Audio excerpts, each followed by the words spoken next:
As I start my monochromatic, I'm just going to peel my graphite transfer off, and then I'm going to open up my photo reference on my laptop so I can look at it as I'm working. Now I'm just using the printed version as a sample as I'm doing my work. Now what I want to look at first is darks. I'm going to slowly build the details with the darks in and around the eyes. These things I'm going to slowly build later, so I'm not necessarily going dark to light, but I'm also not going light to dark. I'm just kind of working in the details and then slowly building the overlapping techniques like we saw here. So if I look at my color value scale, I can see what values I have and what areas I need to work to put these certain tones in. So I'm going to keep this handy. You can see even with the 1 value, I've got some 1 values in here. I don't have a ton of white except for a few areas in there. So the first thing I want to do is I want to start putting in some of the medium values. Even though this looks black in this area of the eye, I want to build that in slowly. So I'm not going to jump right in too quickly and put too much heaviness into that area. I'm just going to look along this eye ridge, and I can see where there are some medium grays. So notice I'm not outlining. I'm kind of shading the shapes similarly to what we did on some of our other value projects. As I get along that part of the eye, I'm looking, this is actually eyebrows.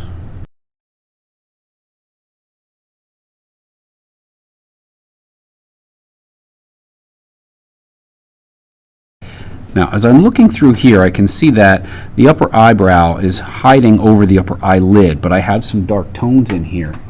So I've really got to take my time building those values out.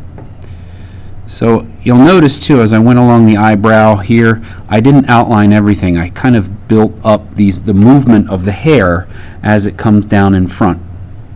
I did go around the cornea, and I can see like right here I've got these little bit of the eyelashes to put in, and they're kind of pointing down because the eyebrow is on top. And then I've got the creases in here. Alright, so you'll notice I'm not making them solid black yet. I'm going to be overlapping a lot of this stuff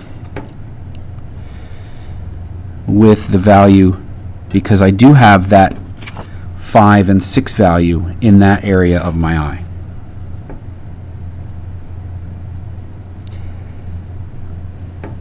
I'm also looking at the curve of the eye here. So as I put my values in, obviously I need to follow the contour of that area of the face.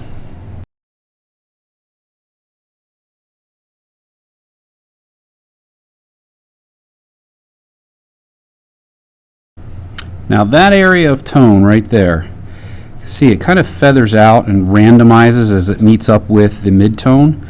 So that's why the gray, the warm gray technique that I'm putting in there is very, very subtle and soft. And now I'm just going back in and I'm darkening up some of those other shades below the eyebrow.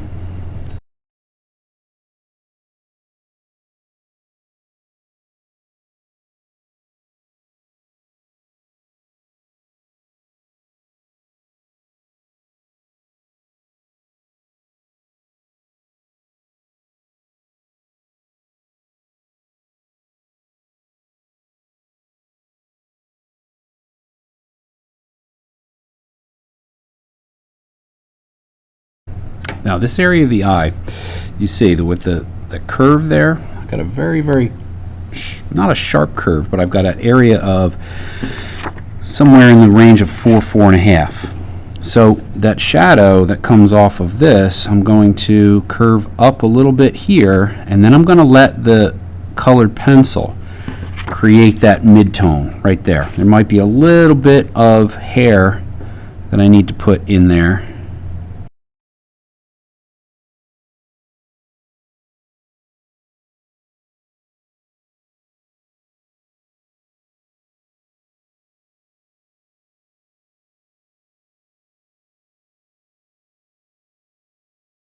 So now that I've got most of the dark tones in. Now I've got to start looking at where I'm going to put in my medium tones and then my overlapped 5s and 6s.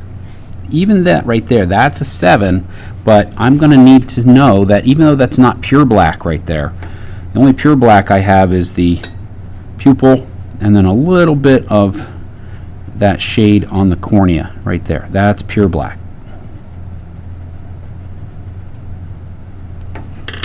Now as I overlap, I'm just mixing. I'm not going to press too hard. I'm just going to start up in the eyebrow area right in here where I have those darks. You can see just overlapping, creating the shaded version of that color. And it's textural.